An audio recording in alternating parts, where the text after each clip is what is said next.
Hey, everybody. Welcome to the July 13th, lucky number 13 edition of Blue Collar Sports Talk. All right, I'm ready now. I ain't gonna stop right now. All right, let's take it on. We've got a little bit of Husker news. All right, I've never asked, you wanna see my fire.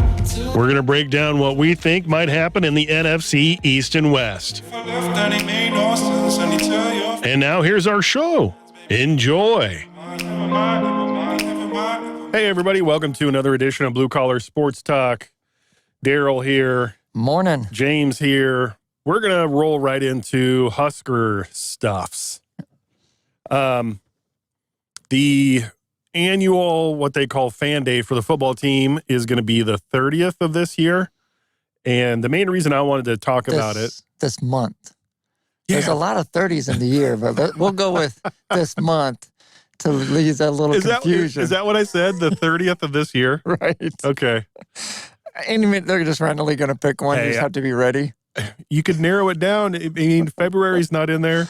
Oh. Yeah. So the 30th of July. Oh, that's awesome. All right. Well, obviously I haven't had enough coffee yet. Right. So the 30th of July, the reason I wanted to bring this up was to see if James is awake, and clearly he is. Just a little bit more, just slightly more. Yeah. So if you want Coach Rule's autograph, you have to be an 8th grade or younger, and you have to sign up for it. So that was the reason I wanted to discuss that. Huskers.com/autograph, I think, /line. And if we have 8th graders listening, that would be amazing. No, that's not what I'm saying. I wanted to bring this up because if you're an adult, my guess is they're doing this to make it a little bit tougher for the merchandise hawkers, the people that sell all the autographs and whatnot, especially since this is his inaugural season. That would be a huge autograph as the Husker head coach in 2013. So now you're going to have these 8th grade kids walking up with duffel bags. Here, would you sign this for my cousin's nephew's friend? 8th grade and younger. And, well, they're only going to do, they haven't said how many, unless I missed it, but they're only going to do an X number. So, like, it's limited, and it's a random drawing. So that's why I wanted to bring it up. So you have to go to Huskers.com. You have to sign up for it, and you have to sign up by the 24th. So the selected fans will be notified by Wednesday. And they're changing the location. It used to be on the turf. Okay, yeah. In the stadium. Yep. It's now going to be inside the Hawks Championship Center. I'll kind of show it out a little bit. Well, you have parking there. Yeah. So the powers that be thought maybe it's easier for the fans if you go over to the baseball, softball area, since you have free parking, rather than trying to get everybody to the stadium. Yeah. I mean. No. Husker fans are rabid, so they'll do whatever it takes. They don't mind taking a stroll. We take it every Saturday. Right. So that was the one interesting thing that I found interesting. I work for the Department of Redundancy Department. How many times can I say interesting? It's interesting. And remember, that's the 30th of the year. Right.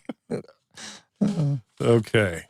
Last night, the ESPYs were on the television. Did you watch any of that? I did not. Oh, that's right. You're at work. My bad. Yeah, I was at work. I tried to get some peak time, but my luck, dude, the commercials, I must have caught them at the beginning a little long, and then I get the monologue of talking, so I didn't get to see. Yeah, long story short, too late, I know. No, it's all good. No, I didn't get to see much of them at all.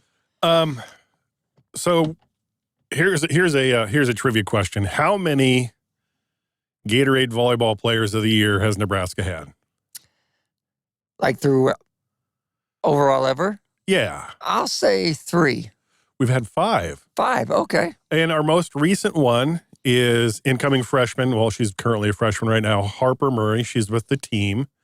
She won Gatorade National Player of the Year and was at the ESPYs last night to get that award. That'd be awesome. So congratulations to her.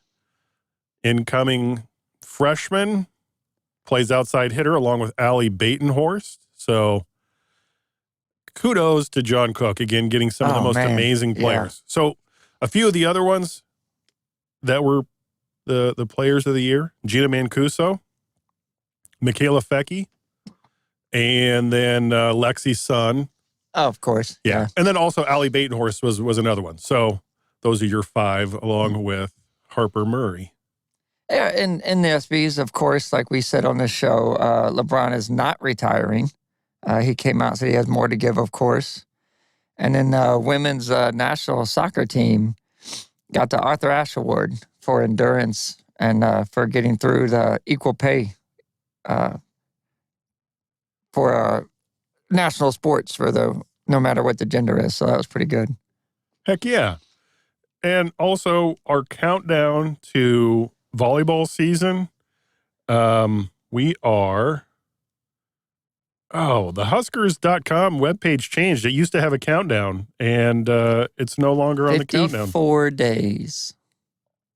So that's weird. Yeah, we have 54 days to our first game.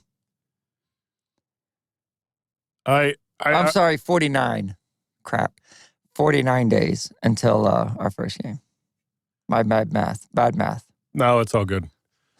It's all good. 49 days till the first Husker football game between us and Minnesota. Yes. And so, yeah. In other Husker news, Delano Banton, he was a former Husker player, and he is now playing for the Celtics. I didn't realize he was having such an incredible time in the G League. He averaged 20 points. Oh, very nice. Yeah, in the G League. So the kid can still play. So he played last night, played 30 minutes for the Celtics in their win over the Lakers last night in the Summer League. So kudos to Delano Banton for continuing his stellar basketball career in the NBA.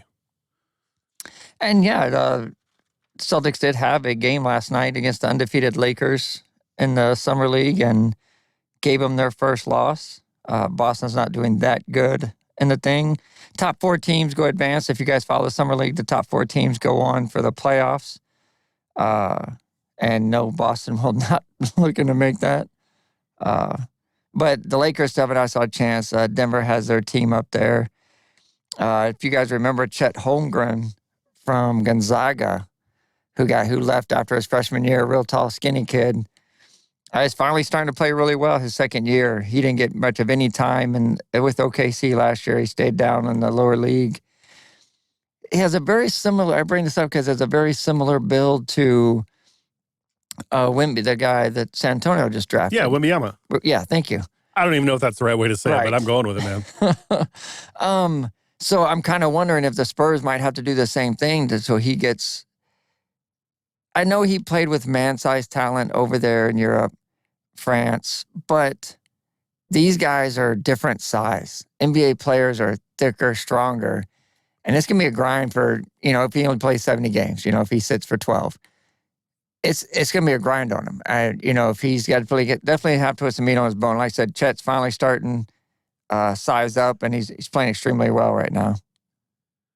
Granted, it's kind of a different game, different setup than when I'll bring up a name, Manute Bol. Manute Bol had no meat on his bones, but just tall guy. Yep. And he was in the NBA for a long time, so it can be done. Right. You do have to put in a lot of work. You have to get a lot of stuff to go in your favor to have a long career. And Durant, he came in really hated the gym. Now he's a gym rat, but yeah, early in his career, same thing, real skinny, got pushed around and everything and realized, oh, maybe I should change. And it worked out for him. He's an extreme elite scorer and plays a very above average defense. Okay, so you mentioned gym and doing all the right things. A kid we talked about a couple weeks ago, Zion, made the news again because he came out and said he's doing all the right things to get ready. And now he's taking flack from a former Celtic, Kendrick Perkins, saying, I don't believe him. And Perkins isn't the only one that says, I don't believe him. There's a bunch of people that say I don't believe you because words are easy, man. It's your actions. Yeah, and Jason Williams, former Duke player that played, so they have a somewhat of an inner circle. Jason Williams has come out and said that the people closest to Zion say he loves basketball. He wants to play forever, but he hates putting in the work. So he's one of those that, hey, it pretty much came easy to me. All through high school, I was the best player. I got into college, I was one of the best players. I showed it. And now I'm in the NBA. You got to put in the work. You got to especially practice. AI will tell you it's talking about practice, right? So that's his part he doesn't like the most. And what we talked about before is his weight. So if you don't put in the work and put in what you need to do to be on the court, your weight's going to be an issue. Injuries are going to pile up, and your NBA career will be very, very short. Vince Lombardi. Okay. I have a ton of quotes from Vince Lombardi, but this one is for you, Zion.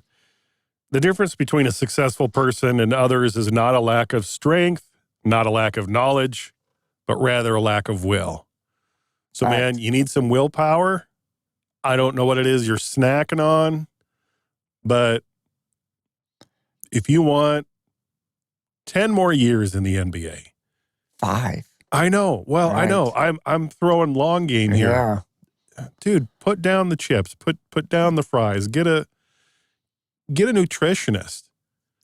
Okay, I don't know how many okay, so this is our 49th time that we have recorded this show, and I don't remember exactly which one it was, but we discussed that nutritionist. She does a lot of work in Denver. She works with the hockey team, and that's how it came up because ESPN had an article about her. She's worked with the Denver Broncos, works with, I'm going to guess, probably some other athletes out there. That's what Zion needs. And Zion needs people around him that force him to do that. He is still a kid. He doesn't have the right people in his corner telling him no, or he needs some serious willpower training or what it is, but he's not slimming down. No. And while you're sitting there talking, I'll give Victor, we'll start calling him Victor since we don't put Banyama. So they, any of the people that you see on Fox Sports or ESPN that don't know how to say their name, Wemby. Wemby? Yeah, okay. Victor Wemby. Victor Wemby? Yeah, V-dub. Go ahead and hang out with Zion. Oh my Find God. out what he's eating. And go ahead, splurge a little bit, buddy. You'll be just fine. Oh my gosh, that is the perfect. Right. And then Zion could feed off of you with what you don't eat. And then maybe together we could make quite a friendship and help each other out a little bit. Yeah. And the funny thing is, I think they have him listed at about 280 something, Zion. Yeah. And that's probably low. Especially in the offseason. Maybe during the season, he might get below the 300 mark. And that's only because, remember, he signed that crazy contract that had weigh-ins. So, that right there wasn't an eye-opener enough that my team wants to put weigh-ins and benchmarks in my contract. It was, but he's a kid. So remember, he's a kid. Anytime you tell a kid, no, you can't do this, what does he try? Oh, yeah, he's going to, yeah. Well, right. I can do what I want. Right. Man. And I think the real eye-opener will be his next contract when it comes due and teams are offering him half of what he should be getting because we're only going to get you half the time because of injuries. And, oh, by the way, you're not putting in the work. Because when he's on the court, we've seen it. The dude is dominant. To be a small, like Charles Barkley size power forward, man, he just eats up space and he's so quick. He changes the game. He is a generational talent when he's on the court, but when he's not, that generational talent is wasted. 100%, yeah. And that's what sucks when it comes so easy for kids, and then they finally get to competition that's at their level. They're not used to putting in the work. They're like, dude, I never had to run or jog or build up endurance. Yeah, well, welcome to the pros. Right. We're going to move forward.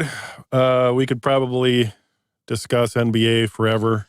Go ahead. Side note, Damian Lillard has come out and said the Clippers and the Celtics are a no for him. I only bring that up as Celtic fans. It's a little disappointing. Not to me. Right. that package would have to be a Jaylen Brown's package, and we love Jaylen Brown, wouldn't so have I don't worked. want to see him go. It wouldn't have worked out. Yeah, it would have been real. Well, I want him to see to go to the Lakers. Honestly, I want to see. Oh. I want to see what the Lakers are willing to give up for a guy that you're going to get 1 or 2 years out of. right, and that was my thing. Is it'd be nice. I think they would do extremely well. Maybe compete with the Bucks for best record in the East. If Celtics, by the way, got Dame. But yeah, it'd be a 2-year thing. And then you've sacrificed probably 3 or 4 of those second-round picks. You lose Jaylen Brown, who's got another 8-10 years in the league. Yeah, to me, it wouldn't be great. I just thought it was really odd. He had come out and said, no, he wants to be to a contender who Boston is arguably first, second in the East. But they wouldn't be if they gave up everything to get him. Well, I think they'd give up more picks than depth.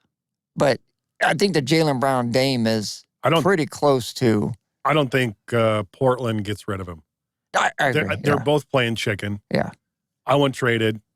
Portland comes out and say, we're going to do what's best for the team. That's a fancy way of saying we're never getting rid of you, kid. Right, yeah. And he doesn't even have a no-trade clause. He does. He doesn't. He would waive it. Well, No, he doesn't have one at all. Oh, he doesn't. Right. I thought I read that he had one and he would waive it. No, he doesn't have one at all, meaning I want this Miami Heat team for whatever reason. He thinks that's going to work out the best for him.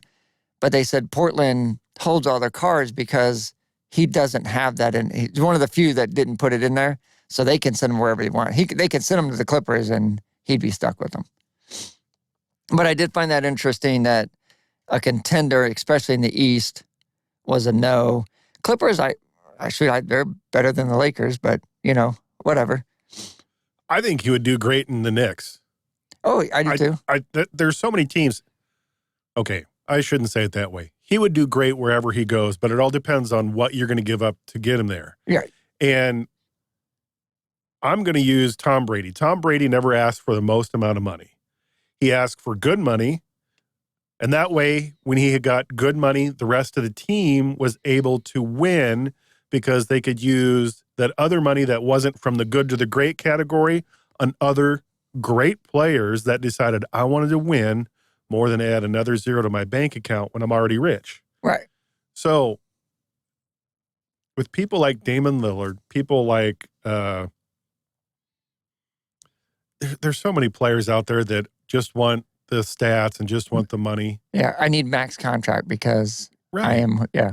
Now, if you're already having rings like Steph Curry's, Thompson. yeah. Yep. Okay, great. Give them the max money. But if you still seriously want to win, you have to make, I think, some concessions. Well, especially in today's NBA, they're coming down harder on their salary cap. The penalty or the tax payout is getting worse, where teams are like, ooh, we're going to have to start trimming a lot of fat. And that's what you've seen this offseason with different deals is we can't be, Golden State, a lot of those teams have been riding over the cap and then just pay the luxury tax, whatever. It's no big deal. Luxury tax has gotten so big now, or the new changes coming to it. It's more of a harder cap. Not quite at the NFL where you have to be at this point. But it's getting closer where the penalty is enough where now the team and the owners are like, oh, okay, well, we're going to have to back off a little bit. It'll be interesting because I don't think all the teams are done trading, done swapping, done doing everything they can. We don't know if James Harden's staying in Philly. He might stay in Philly. We don't know. Every day there are articles that the headline is clickbait because they say somebody's name and then they say massive trade. And then when you click on it, it says possible trade suggestion. Yes. So again, be careful with what articles you read out there. Moving forward, NFL, not too far away here, the start of the season. And we're going to give you our predictions on NFC West and NFC East. And let's start with the NFC West. Oh, yeah, definitely got to start with the West. And this one was tough. I mean, I figured we'd start from the normal, start from the bottom. And I just don't know as far as, right now, just picking going off of last year and what we know, Purdy's not going to play at least the first half of the year, if not more. They do have the guy from the Jets coming over, Darnold, right? I still have Arizona last. Okay, all right, so we're starting the last. They got rid of Kingsbury. They're going over with a new coaching staff.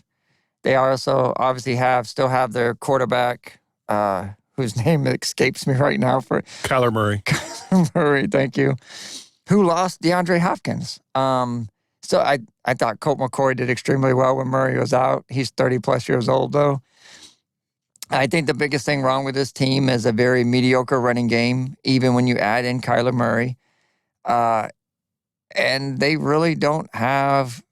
I have no faith in Kyler Murray other than he's going to make a couple spectacular plays and lead to 1 or 2 comeback wins. They might get 6 this year. Right. I don't see this year playing out any different than last year. The bottom 2 were the Rams and the Cardinals. And they are, in my mind, in full rebuild mode or tank mode, whatever name you want to call it. And that's their hopes of doing to get better picks.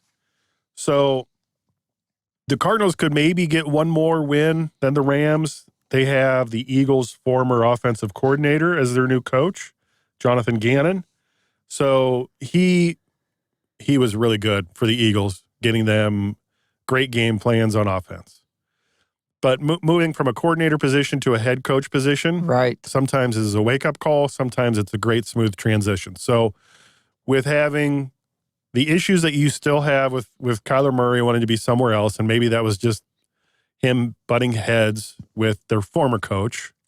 We don't know until the season starts. But in my mind, they'll be fighting for last place between the Rams and the Cardinals, and maybe 4 wins apiece. Oh, wow. Okay. I'm a little bit different. I have the Rams ahead of Seattle. I talked last year how, Geno had a nice little season last year, and he did. And I'm not saying he's not going to have another one. He's obviously going to be a year older. I think teams have kind of got more tape on him. They're going to figure him out a little bit, especially West, seeing him twice a year. Their running game, a lot like Arizona. You got to be able to run the ball out there in the West. They're very physical. I mean, you have Tyler Lockett and DK Metcalf, but other than that, I just don't see it. I have Seattle, unfortunately, you Seahawk fans, finishing down there with Arizona, 6 or 7 wins, if that. And I have the Rams in third with about the 9-win mark. And that's if you want me to go on to one more, I can't even really give to the 49ers. I think it's going to be the 49er Rams, and mainly because I don't know. Obviously, this is just predicting, and if I go off of what I can see, Sam Darnold is a very mediocre quarterback. Trey Lance got hurt fairly early. He wasn't playing exceptional to where you're like, okay, a healthy Trey Lance gets him there. I think if... good grief, man. The names are just running out of my head. The Rams quarterback from Detroit. Yeah, that guy. Matt Stafford. If he's healthy, because obviously he was hurt, some elbow, shoulder thing going on, whatever. I love Akers. You got Cooper Kupp. Higbee at right tight end if he stays healthy. Obviously, the defense is something else. Donald is still there. I think the Rams could come back and win this division if the Niners don't get the quarterback position figured out. You have McCaffrey in the backfield, which is amazing. You have Koya at receiver and 2 other ones I like a lot. 49ers defense is going to be probably top in that division. My biggest thing with the Niners is their quarterback play. Like I said, we know for sure it won't be Purdy. I don't even know if that would really make a whole lot of a difference. I know he did great coming on the scene, but I think the winner of this is going to be a lot like we talked about with the NFC South. It'll be 10 wins or less. Right now, I'll take the Rams at the 10 win. The 49ers will have 8, and Seattle, Arizona will be down there a little bit lower. Okay, so Jalen Ramsey left, cornerback on defense for the Rams. Bobby Wagner, linebacker, left. Baker Mayfield, say whatever you want, but he was a backup, and he came in and helped when Stafford was hurt. Mm-hmm. Actually helped him win. Yep. So he's gone. So you now have a different backup. You have two offensive linemen that left. You have another defensive player, two defensive players in Leonard Floyd, Troy Hill, defensive end pass rusher, Ashawn Robinson. To me, that adds up to moving too many pieces around, and you want it to work, it may not. And that's where I get they're in a fight for last with the Rams and the Cardinals. So, and again, it hasn't started, and they could just as easily, as you say, get third because the Niners have who knows. Yep. But I look at it differently. With questions at QB for the Niners, I think they tie with the Seahawks for the top spot with 12 wins each. Geno Smith will continue to shine for the Seahawks, and the Niners, if they stay healthy. Last year, they had so many people out. Right. They should still dominate because their head coach can put together a game plan for no matter who is in there. But, yeah, Brock Purdy isn't going to play, and you're going to maybe get Trey Lance to step up. I think it's one of those teams where it was like the Baltimore Ravens, how they got to the Super Bowl. It wasn't by offense, it was their defense shutting everybody down. If they stay healthy. Well, obviously all these we're guessing on staying healthy. Obviously, it's hard to pick who's not going to be healthy and who's not. So who's going to finish the season and who's not. So that's why I was saying I know Purdy's not going to be there. The Niners also lost a few people on defense, and I think their defense keeps them in the games so that, these lower quarterbacks can win. That division, I would be surprised if any of those teams get 12 wins, but if they beat up on each other, I could see it. None of those quarterbacks, I don't think, scare anybody in the rest of the NFL when you go, just assuming Sam Darnold takes over for a little while with the Niners. Geno, who had, good year. And then for whatever reason, I cannot remember the Rams quarterback name. Stafford. It's still Stafford. That guy. Just remember, it's the 30th of the year. Right. And Stafford's the quarterback. Stafford's going to still be the quarterback. I mean, he's the only one, but of course he's older than Kyler Murray, who hasn't really beat anyone. I think the Niners feast on a very weak NFC West the last few years and make them look better than what they are. They won the playoff games, mainly obviously because of their defense. So, yeah, it'll be very interesting in the West. I have a feeling it'll be a down year for them only because, the quarterback play and the uncertainty there. So, right. Granted, I'm sure 12 is a little bit of a stretch for both of them. The Niners had 13 wins last year, and what was it? Seahawks had 9. Yep. So, who knows? Maybe they have 10 apiece. I just think the Niners are too well coached. They are, yeah. I'll agree with that. He has done extremely well down there. Yep. Moving on to the East. Oh, the good old NFC East. All my Cowboy fans out there. All 7 of us. So I have an interesting take on the 2 bottom teams. Okay. And the 2 bottom teams that I have are the Giants and the Commanders. My interesting take is they could win the NFC South division if they were in it, but they're not. They're in the NFC East, and because of that, they will probably be tied for last or possibly separated by 1 loss. And you say that, and if you look at last year's record, I believe both of them could have won the South because one of them, I think the Giants had 9 wins, and even though Washington only had 8, they had a tie. So they officially only had 8 losses. So, yeah, they both would have won the South last year. See, and that's why I'm saying it.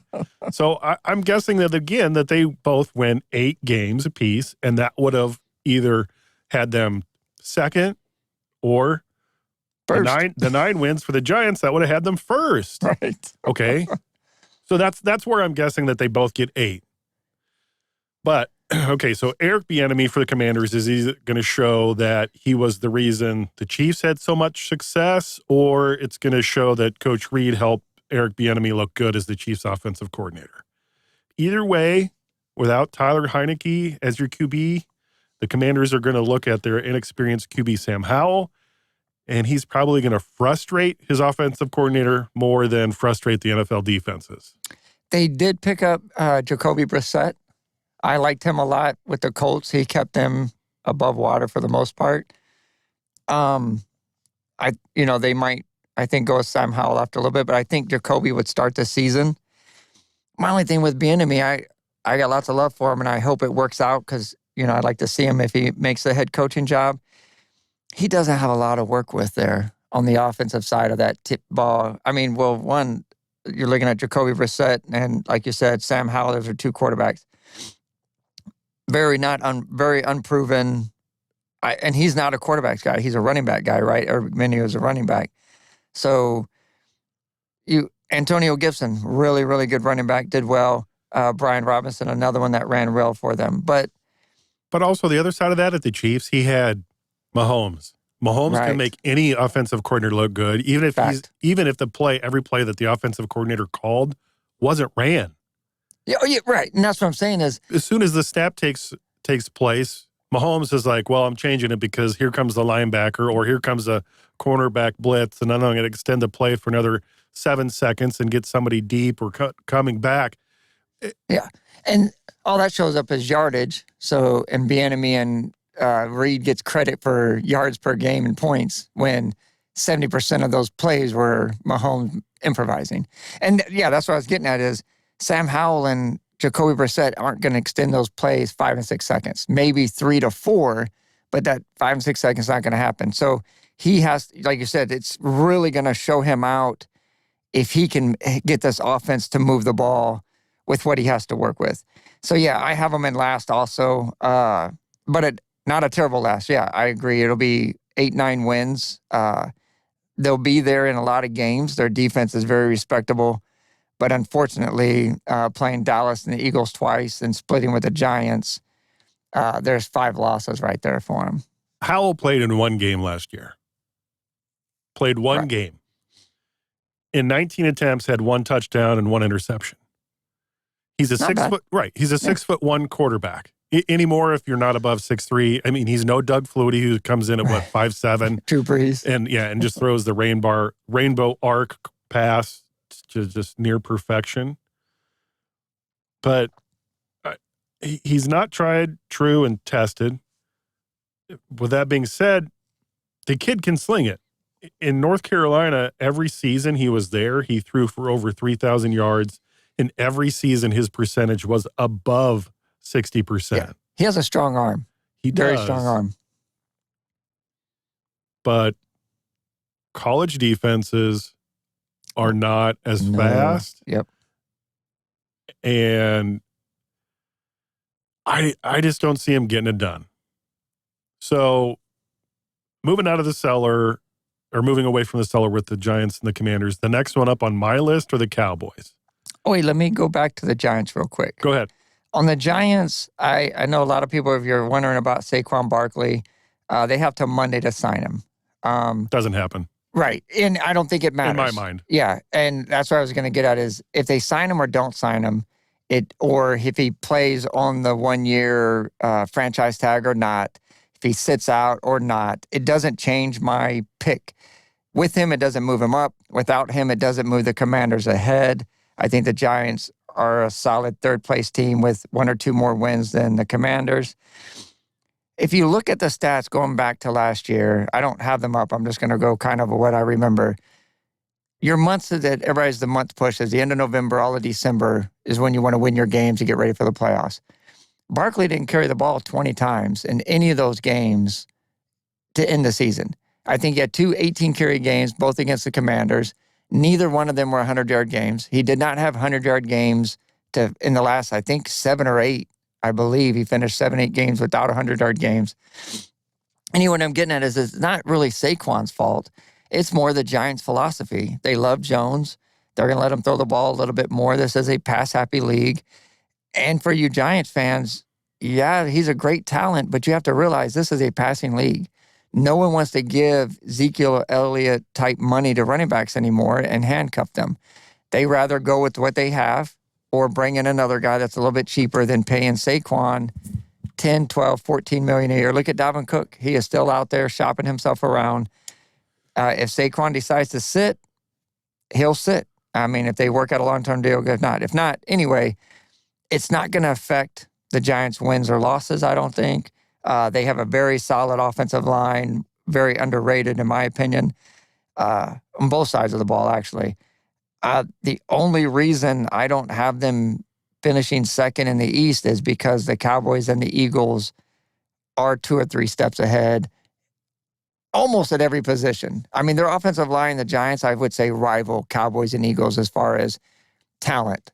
But when you look at receiver, quarterback, running back, Eagles and Cowboys are just so much farther ahead. So Giants fans, you're going to have a great season, probably 9, maybe squeeze out 10 wins. But you will have to finish third just ahead of the Commanders. So 2018, they threw 121 times in Saquon Barkley's direction. He had 91 receptions and he had 721 receiving yards. 721. That was 2018. Now fast forward to 2022. A lot has changed for the Giants between 2018 and 2022. 3 coaches. Okay. They threw at him 76 times for a running back. That's decent. Mm-hmm. And 338 receiving yards. Half.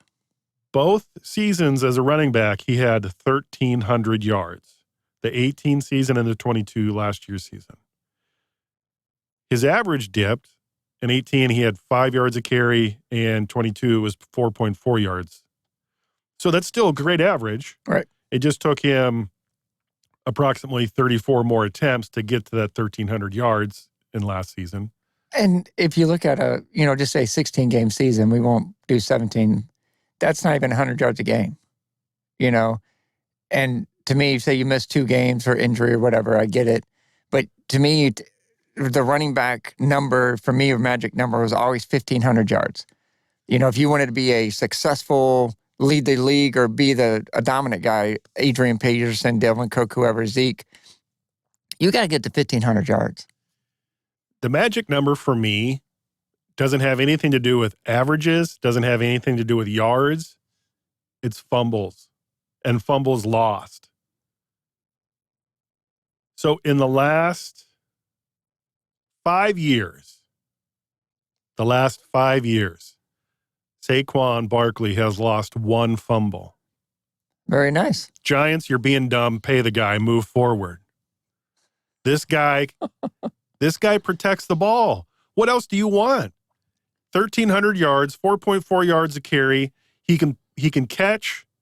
He'll block for you, and he doesn't fumble. You guys are being dumb. Pay the guy. Move forward. I should be a sports agent. Anyway, I'm glad I'm not. Okay, so I see you say pay the guy. 2018, he carried the ball 260 times for his 5-yard average. 2022, he actually carried the ball more, 295 times. Yeah, needed 30 more attempts. Yep. 10 touchdowns. 10. He had 10 whopping touchdowns, 1 less than what he had in 2018. His long run for the year, 68 yards. I get protecting the ball, but you can get anybody, not anybody, you're right, because a lot of people fumble the ball. He had 62 first downs. So when I want you to think of a different team, and I'm going to give you my stupid donkeys. How many times were they on the goal line? How many times were they on I need to pick this up for a yard? And how many times did they fumble it? They cut. True. They cut a guy. And this guy doesn't fumble. He gets you first downs. And we both have mentioned this is a passing league. You use your running backs in specific scenarios. In the specific scenario, he keeps you the ball. He doesn't give up the ball. True, but he is wanting 3 down. I'm a 3 down back. I want 3 down back money. November 13th, he played Houston, had 35 carries, 152 yards. Great game. Following week, from November 20th until January 1st, the most carries he had was, the 2 games against Washington, 18 carries. So if I'm a third down back that I protect the ball and I don't let it go, 15 carries, 11, 18, 9, and a 48-22 game against Philly, probably got pulled. He had 9 carries, 28 yards. So there's obviously we can't run the ball. Minnesota, 14 carries, 84 yards. And then the Colts, a 38-10 win, 12 carries, 58 yards. But he's also not the offensive coordinator. He doesn't get to call the plays. Right, but if they can win these games, 38 points, he only carried the ball 12 times. The 20-12 win, 18 carries. So you think they're running the ball to run the clock out. Kansas City Cowboys, 28-20 game, only 11 carries for a 3-yard average. As a Bronco fan, I would love to have Saquon Barkley in the backfield. For $12 million a year? Yes. Oh. He actually has earned that money. When you don't turn it over, you deserve that money. And make it short. You want that money, we're going to give it to you for 1 year. And you keep doing this, we'll give you an extension. So, that's just my outlook. Is it right? Who knows? Doesn't matter. Right, yeah. I said I don't think it changes their wins or losses if he's there or not. So I think, 9 to 10 wins, another winning season for this staff. But unfortunately, like I said, Dallas and Philly is so far ahead of them. And that brings us to the Dallas-Philly matchup. I'm not sure. Did you want to go first on this one? Go ahead. Of course, I'm a Cowboy homer, but my biggest thing is Philly has lost numerous defensive players. They're set on offense, obviously. They scored 477 points last year. Dallas scored 467. They gave up 344. Dallas gave up 342. Extremely close. It would make sense that they came down to a couple losses, a couple wins between the two of them. And, oh, by the way, Dak missed 5, 6 games. I forget which one it is. I think there's 6. So that was without Dak playing the entire season. As a Cowboys fan, I'm going to go out on the limb and say, Philly will finish second. I'm not all in on Jalen Hurts. I think he had a remarkable season. It was, I wouldn't say storybook, but, it was, no one saw it coming. There was a little thing they were talking about the Eagles running their 3rd and 1, 4th and 1, and where they get Jalen Hurts, just quarterback sneaks it up the middle, that he can probably do that all the way down the field because they get about 3.5, 4 yards every time. I think that is very dangerous, but like I said, I don't see Jalen Hurts duplicating last year to this year. And like I said, their defense has lost numerous key players. I'll have Philly finish second. They'll get the 12 wins, and this year Dallas will be close, or will be a little bit closer. They only have the 13 wins. Dallas has a very tough schedule, especially a little bit early. And I have Dallas taking the NFC East this year. Okay, so we were talking whether or not you pay your running back for the previous team, and the Cowboys have decided to potentially move on with Ezekiel. He might get re-signed. You never know. So he had a $15 million contract.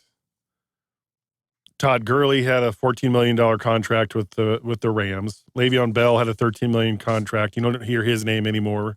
He was with the Jets. Years ago, David Johnson had a $13 million contract. Devontae Freeman had an $8 million contract. And all those names, after they signed their contract, were downhill after that. Yeah, they 100% were.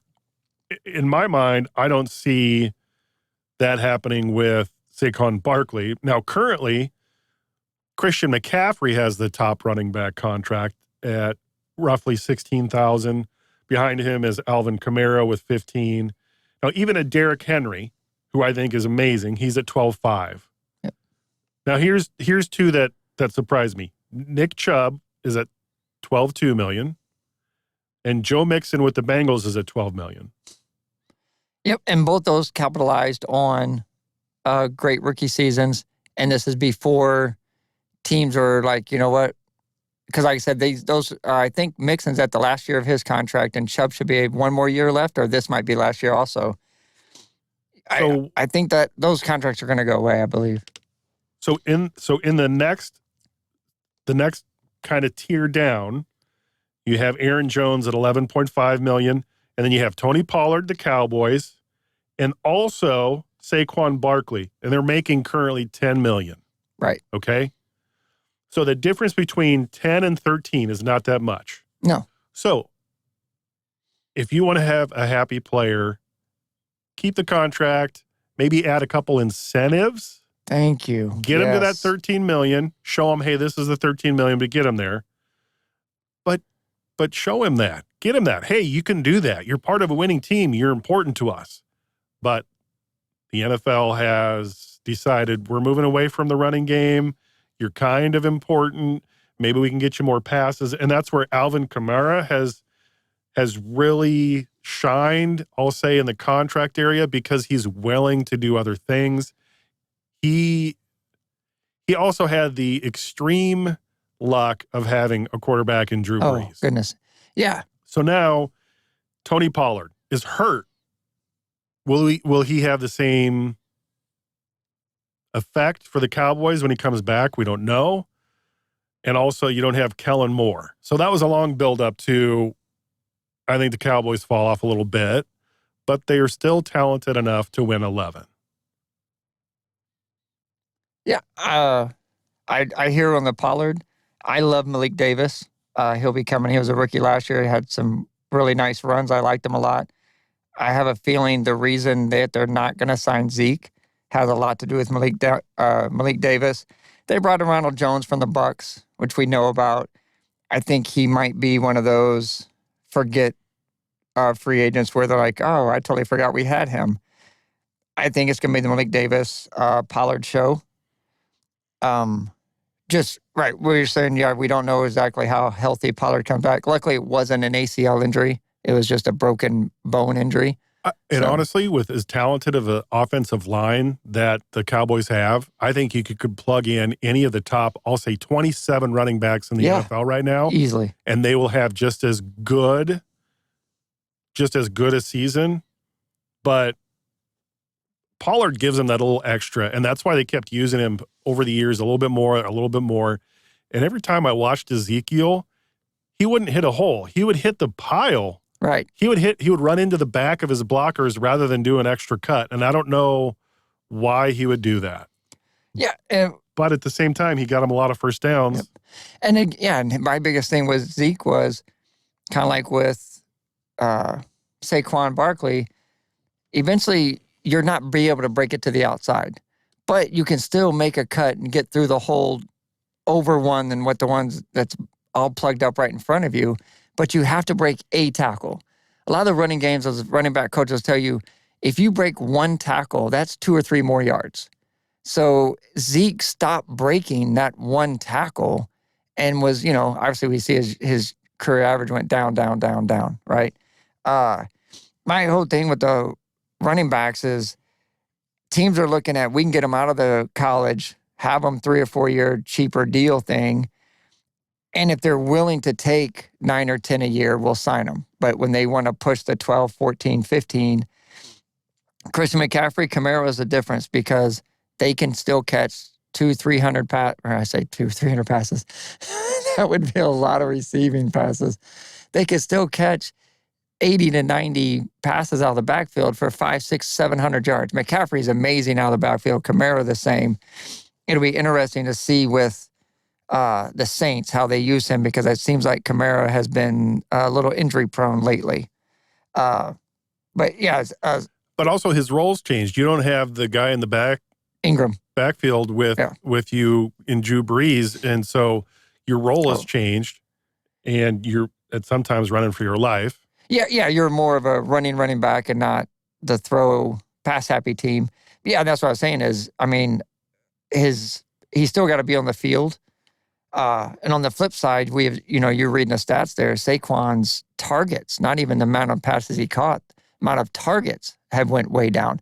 And that's also, when you start having receivers that can catch the ball, so Jones don't have to check it down. So when I mentioned my stat was fumbles lost, Alvin Kamara has lost 4 fumbles in the last 5 seasons. It's not many. I mean, that's less than one a year. Sorry, 6 seasons. Yeah. All right. That's solid. It is solid. But also he's never broken 1,000 yards rushing in these 6 seasons. He's always been a 2-down back system. Yep. Right. So, but if you combine last year's rushing and receiving, he broke the 1,000-yard threshold. And when he was still with Drew Brees, he was at 1,500 yards combined. But if you look at what Saquon Barkley does, he's doing that. Yep. So that's why, in my mind, man, pay the guy. He is really careful of protecting the rock. I just think it's silly. Now, for me, the Eagles have the toughest schedule in the NFC, but arguably they have the most talent. You don't think Jalen Hurts will do it the same way he did it last year? My guess is they still win 13 games. And if you want to look ahead, there will be a rematch of last year's Super Bowl, which in my book is a must-watch. It's in Kansas City, October 29th, just a few days before Halloween, and it should be a scary good game. Yeah. 3,700 yards, 66 completion percentage for Jalen Hurts. Where is this? 22 touchdowns, 6 picks. Yeah, I can maybe see 15 touchdowns. I think the interceptions will definitely go up. Again, the NFC East offensive line between the 3 teams, the Giants, the Cowboys, and the Eagles, I would put, to rival a lot of just about anyone in the NFL. Those 3 teams have done it the right way, mainly because they battle each other and realize the importance of the offensive line. I remember back in the day just a few years, the Cowboys offensive line, that's all was talked about. And the Eagles and the Giants took note. They drafted, they traded, they groomed. And obviously their offensive line for the Eagles carried them and protecting Jalen Hurts, who to me is a lot like Kyler Murray. Like I said, he doesn't do a 3-step drop, throw the ball. That's what I don't like. Teams will catch up to that. Their running game, Sanders only had 1,200 yards rushing, less than Saquon Barkley, less than 100 yards a game. But their receiving is great. I like what Dallas has did with Stephon Gilmore. You got Diggs on the other side. And their safety play. I think Dallas locks up on the receivers extremely well. Their defense is going to be even better this year for Dallas. Quinn returns, and this might be the final head coaching audition. Quinn might be his final year with the Cowboys, especially if they make it to the Super Bowl. So, yeah, that's why I have the Cowboys. I agree. The talent on the Eagles, especially on offense, is something else. The defensive side, they've lost numerous players to free agency going after the money. So I think the East is going to be super strong again. It will be the talk. Matter of fact, I wouldn't be surprised if the Giants get the 10 wins and you have 3 teams in the East in the playoffs with 10-plus wins. All right. I want to talk running backs again for just... Yeah, I love it. For just a little bit Let's here. do it. So I don't know exactly when Christian McCaffrey signed his contract. Oh, man, that guy's amazing. Okay. So do you remember when he signed that awesome extension that got him $16 million? It might have been right after he went from Carolina to 49ers. Did they give him an extension, or is it with all the money that the Carolinas gave him? I don't know. Okay. The reason I say this question, so he was hurt a little bit last year. Mm-hmm. So he ran for 700 some yards, had a 4.7 yard average, and his receiving yards were 464. So a little over 1,100 yards combined. Now,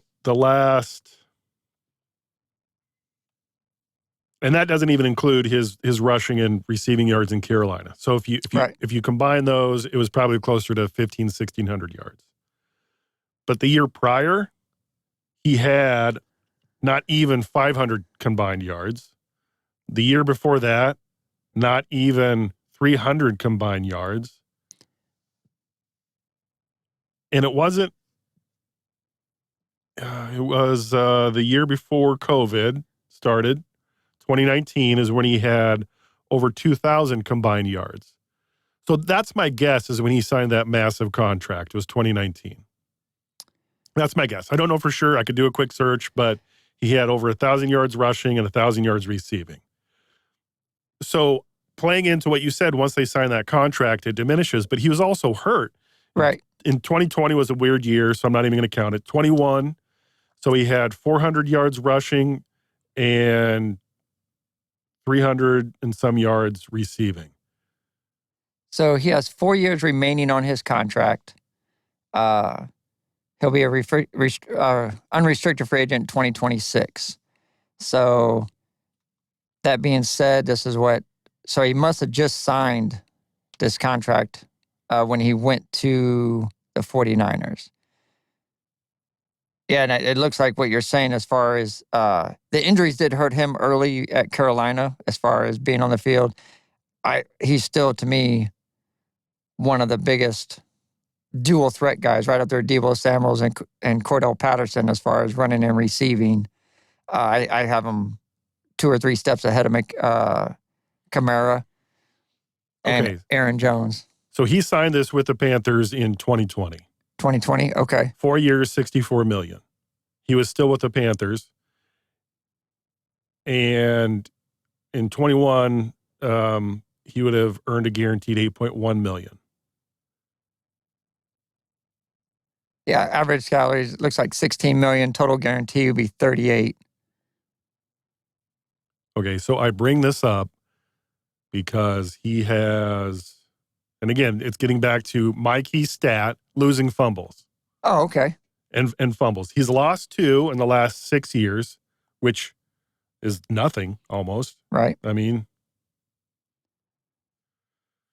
I take that back. 7 years. In 7 years, he's lost 2 fumbles. But in my mind, Saquon Barkley is in that same realm. Except for the receiving side. I know what you're saying. Okay, except for the receiving side, then pay him the same money that Derrick Henry's getting, which is 12.5. Don't tell me that you couldn't come in and negotiate with him. He's asking for 13, 12.5. That's almost 13. Yeah, they said they're at a stalemate. I don't know. Obviously, no one knows what numbers they're stuck at. My guess is the Giants want to stay around the 10, 11 that he's getting now. If Saquon is trying to ask for the 13, 14, or even McCaffrey type money, my only argument on that backside would be, dude, you don't even carry the ball 20 times a game. Here you have McCaffrey, December 15th, 26 carries. January 1st, 19 carries, 121 yards. McCaffrey, in the same games that I was talking about Barkley, not even have 100 yards, he had 300-yard games, 119, 108, 121 yards. In these games where you need your running back. And again, especially in the East, you want to be able to run for 95 to 120 yards team-wise. And then you have McCaffrey, 4.5 yards a carry. I don't know. I just, more of the threat, more of the home run. I have to give it to McCaffrey. I understand giving it to McCaffrey. He's the darling. Everybody seems to love him. I just mean Barkley doesn't get McCaffrey type money because he's not on that level, I guess I should say. I disagree. I think he is on that level, and how he has fewer fumbles. And he also has 295 attempts. Again, you're in a game where it's more passer friendly. Mm-hmm. So almost 480 pass attempts last year, as opposed to not even 300 rushing attempts. So, because the other side of that is Daniel Jones ran for 120 himself. I say split the difference with the guy. Give him a little bit more money, and if you have to give him a signing bonus, which doesn't then count towards the salary cap, do it to get him happy. Get him in there. Get him practicing. Because every day you wait, he gets angrier and doesn't want to stay there. And if that's what they're trying to do, congratulations, Giants. You're having a frustrated guy who doesn't want to be there, feels undervalued, that hasn't fumbled, does everything is asked for him, and has had fewer injuries than Christian McCaffrey, but I'm still not making that kind of money. So on that same token there, Dalvin Cook, wherever he goes, I mean, you can pick a team. Whichever one you want to pick that he goes to, what does he get? How old is Dalvin? He's 27, 28. He's not 30. He's under. He might be right there with Saquon. But say Saquon, they want to give Saquon 11. If you're going to sign Dalvin Cook to a free agent thing, Giants, Miami, Buffalo, the Patriots, or even the Giants could sign Dalvin Cook and say, hey, he'll be cheaper. What would you give Dalvin Cook as a free agent out there now? I'm honestly surprised that the Broncos haven't come in and said, we'll give you anywhere in the range from 8 to $10.5 million. And I don't know what he's asking for. Do you know what he's asking for? No, I have no idea. I know it's more than 10 because Minnesota is willing to go 10 and he wanted more. Your franchise tag right now average is 10.1. That's what Pollard's going to get. So he obviously wants a little bit more than that. Broncos is another team. So you wouldn't say Broncos should give him 12 or 13 to get him there? I would. But again, it's easier to say that when it's not my money. Right. Well, that's what I'm saying. Money not a thing. Do you think Dalvin Cook should get a bigger contract than Saquon Barkley? I'm going to take bigger out of that. I would think that they should get in the realm of a similar contract. But that being said, so I pulled up stats, and what stat did I say was huge? Yeah, Dalvin Cook has lost fumbles. He has 12. Yes. So now seeing that, no. But you have a sports agent probably, and this is a guess again, he probably has a sports agent in his ear going, oh man, you're averaging 4.4 yards a carry. You need more money. But he's lost 12 fumbles in the last 6 years. Mm-hmm. So what would you put it at? All of them, including Pollard, including McCaffrey, Kamara, all the ones that you said were making X dollars. Travis Henry, who I love and you want to talk about a guy that's proven it year after year after year. Excuse me. Right now in the league that we're playing in, these guys do not get to see 18 to 24 carries a game. So if I'm an owner, a GM, I have them sit down, I sit with their agents like, hey, we'll look at the things. You're not touching the ball. If receiving, I'll throw that out the side. Because it could be a dump off or it could be a screenplay designed for you. It doesn't matter. To me, it comes down to carries a game. Running backs shouldn't make more than 11 or 12 a year. Your top guys, your McCaffreys, your Travis Henrys, get their $12 million. Other than that, it should go down from there, mainly because Dalvin Cook, 1,100 yards last year, 4-yard average, by the way, 8 touchdowns. On a Minnesota offense that put up a lot of points, but again, it's pass happy. First downs, that's great. That's why we got you, but we can get the bigger back. Seattle has, I think Seattle was Sonny Michael. Anyway, you have those backs that are going to thrive in the short yardage. But by the way, Travis Henry thrives all 3 downs. Christian McCaffrey, not a big body, but thrives on all 3 downs. And even has passing touchdowns. Right, receiving touchdowns, yeah. So, but for only 1,100-yard guy, and he leaves Minnesota because he can't get his 10. I can't tell. If I'm Dalvin Cook and I'm visiting all these teams are like, dude, you're going to get 15 carries, 18 carries at the most. I can't pay you 14 a year. To me, that is, no, even with Saquon Barkley, I'm like, dude, we're going to do running back by committee. You'll have the majority of the carries like Zeke and Pollard. Zeke was making all that money, and meanwhile, Pollard was taking not quite half, but pretty close to a lot of the snaps that you weren't giving Zeke. Do you remember some quotes that I've mentioned, and it came from people like Kareem Abdul-Jabbar and Bill Russell? One great guy doesn't make for a great team. You have to be the individual. Well, I think Dalvin Cook kind of fits into that. Fact. Because he wants to be the focus point. He does have 12 lost fumbles just on the rushing side, and if you add in his fumble on the receiving side, that brings it up to unlucky number 13 in the past 7 years or so. So I get what you're saying. So pride gets in the way, but also from his standpoint, I put my body on the line every week, and I'm a warrior. I want more than $6 million because by the time I'm 50 or 60, my body will be ruined. Yep. So please pay me when I see as owners in a franchise, you're making over $1 billion. Well, and the bad thing about that is the cap is made off of whatever revenue they go off of. So the NFL has a hard cap. You have to be below that. So back to what you're saying, if you want to take less to have a great team, you have to look at a running back, even though you're running the ball and you're putting your body on the line like all the other players, especially the offensive linemen, who, by the way, are way underpaid. That running back has to realize, if I want those 5 dudes ahead of me to make me a hole so I can get my yards, I might have to take 1 or 2 less so that I can get that guy in front of me. Here's a what if for you. What if the NFL was like the NBA and you could pay the luxury tax and go over the cap? Dude, Cowboys would have 3 Super Bowls. Would it just be the Cowboys?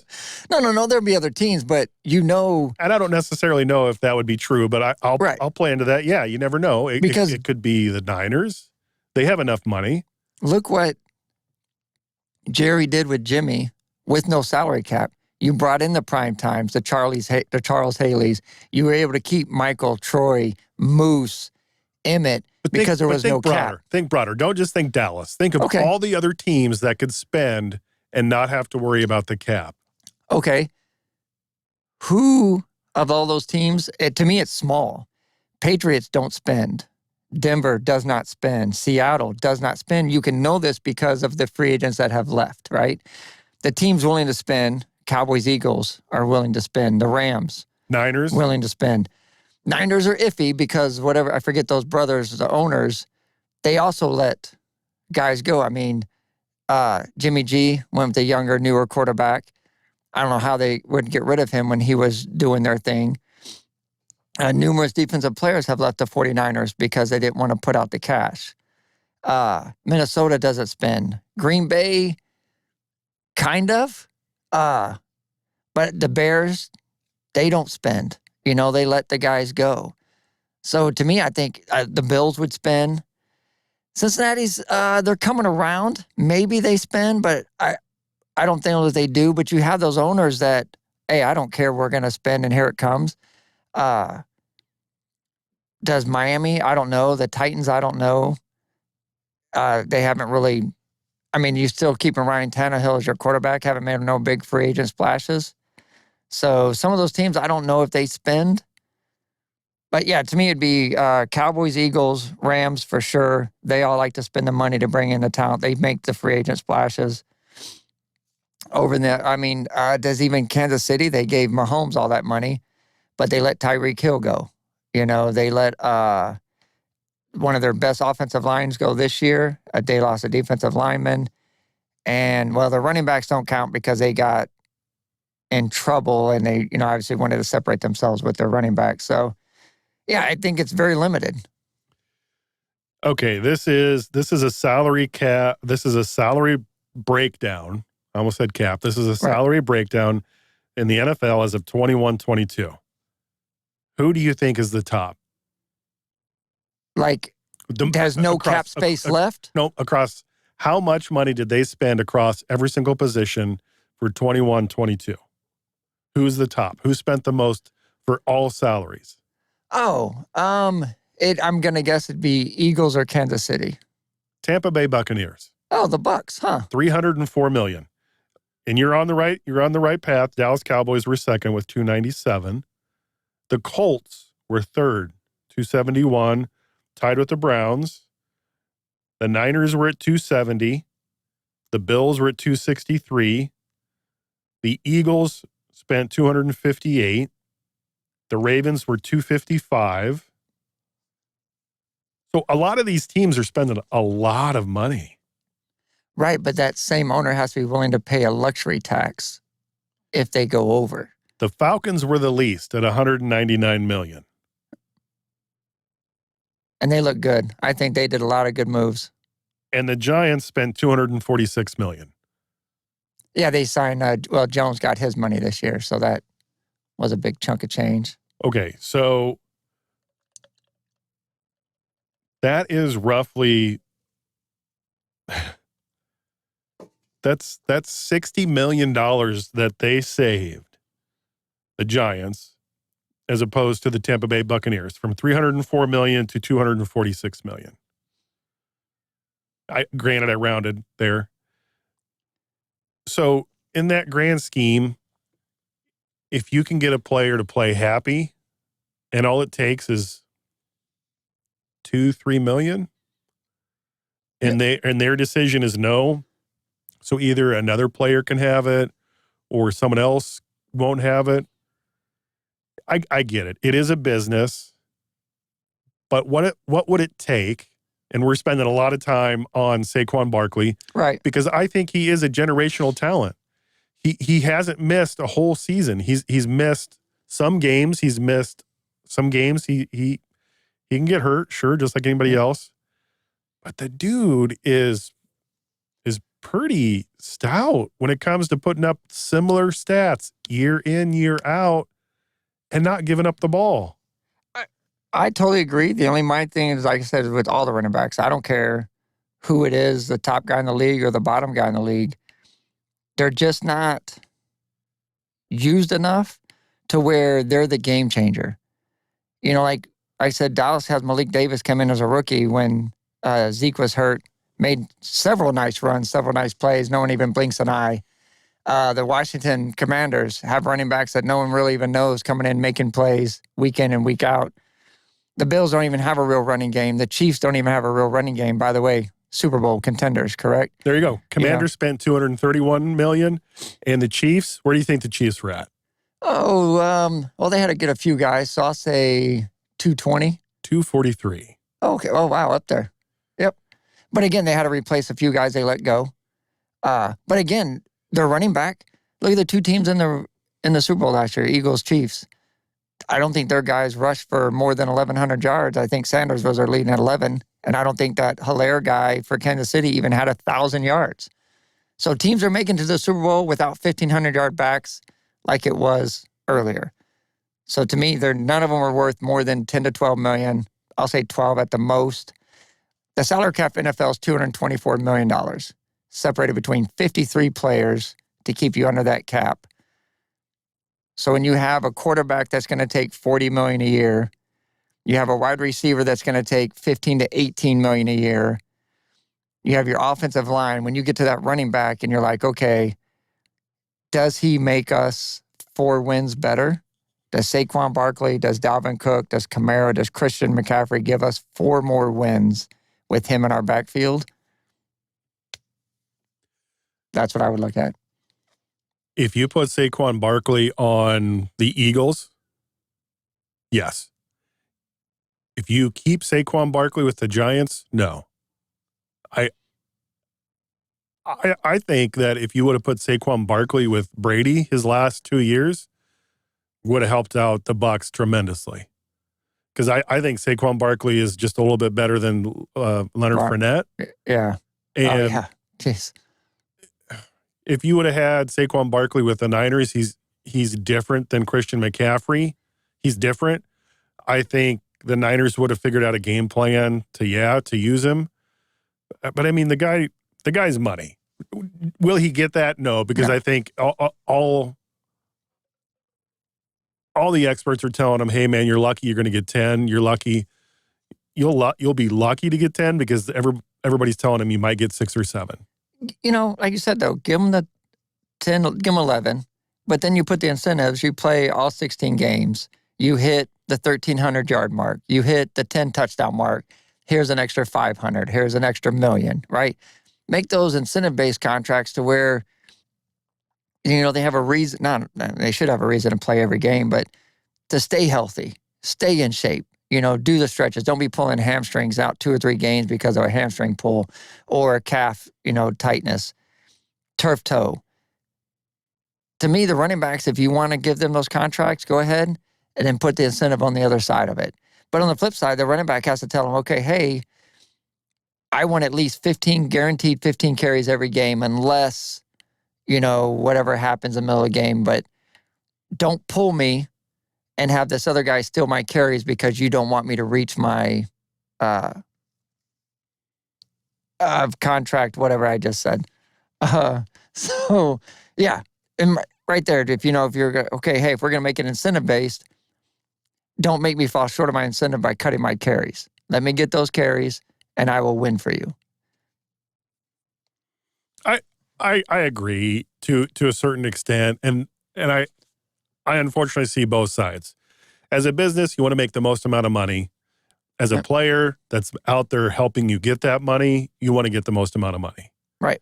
And right now, they're having a standoff, and the Giants are potentially looking at not having him for maybe a game or 2, or if he holds out, it could be a Le'Veon Bell situation where he left the Steelers. And did nothing after. And then did nothing after. Right. And I'm not saying that Saquon's going to fall in, but those players, not even just running backs, just numerous players that challenge the NFL says, fine, I will sit out. You don't need me. You'll see you'll need me. And those teams, no one's irreplaceable. Sorry, Zeke leaving the Cowboys, and these Cowboy fans are like, Pollard's really good. Are we going to re-sign him? We don't really care. Ingram left the Saints. Hey, we'll still do good without him. And they did. So, yeah, these teams, these players that go, you can't do without me, I'll sit out, I'll show you. Those days are gone because the next young guy that wants that next contract is going to step up and play extremely well. I agree. So you can plug in any number of players in any of these systems, and it won't make that big of a difference. So, and I just go back to, like I said, look at the last 10 Super Bowl winners. None of them had a top running back in the NFL. None of their running backs were top 5, top 3 in the NFL, or leading rushers, any of that. None of those were those guys. They were role guys that got their first downs, like you said, didn't turn the ball over, got 7, 9 touchdowns, and called it a day. And all the noise was with the quarterback and the receivers and the defense. So, yeah, if you're Saquon Barkley and Dalvin Cook, you guys might want to do some Googling and look. But I'm pretty sure the last 10 Super Bowl winners, none of them had a top 5 running back on their team. Granted, this was 50-plus years ago. 1966, Steve Spurrier was a running back for the Buffalo Bills. What do you think he made? Oh, 1966? Yeah. We'll say $8,000. $250,000, 3-year contract. So $250K split over 3 years. Oh, so around 80. Wow, that's pretty good for 1966. Yeah. Wow. But back then it was running back, right? Like, I mean, look at Emmitt Smith's contract. But he got 20-plus carries a game.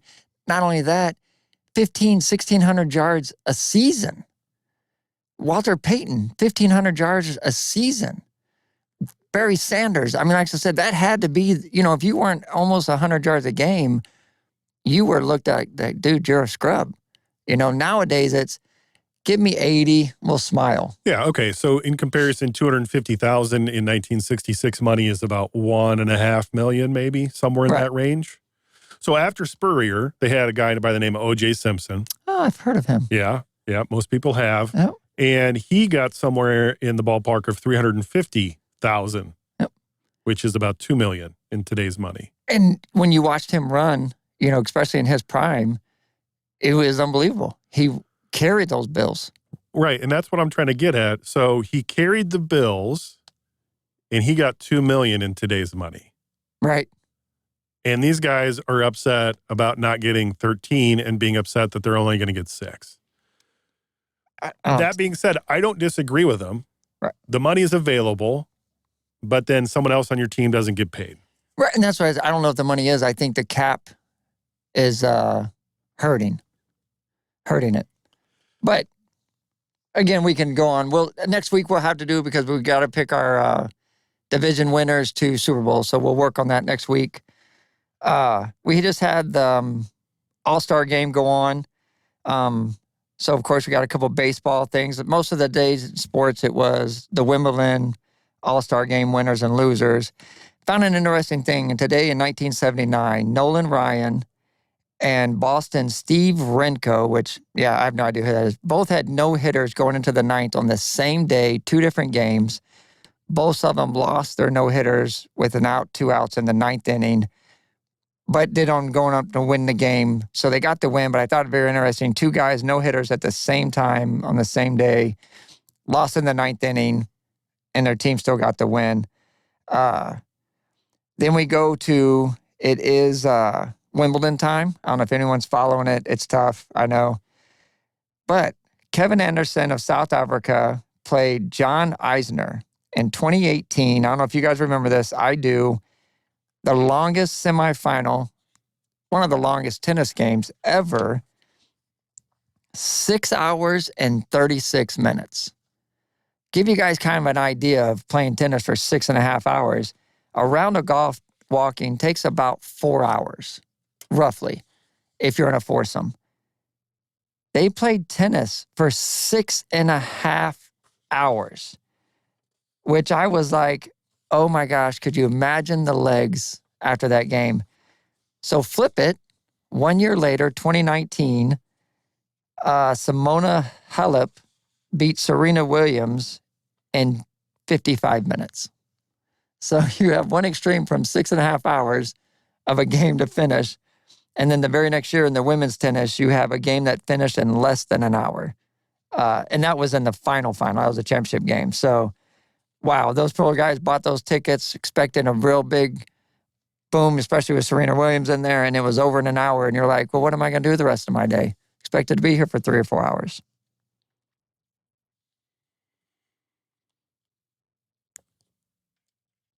So today also, July 13th, 1934, after 2,114 games in his 20th season, Babe Ruth cracked his 700th home run. And to put this in perspective, tomorrow on the 14th, Hank Aaron with the Braves smacked his 500th home run in his 14th season. So amazing what you can do when you put your mind to it. And I've got one quote from Vince Lombardi, the great Green Bay Packers guy. If you don't think you're a winner, you don't belong here. Fact. If you don't believe it, you're not going to do it. And that's what Saquon Barkley thinks. He thinks he's a winner. Pay the man. Hey, go get him, New York. All right. For Daryl. See ya. That was James. Go watch some sports.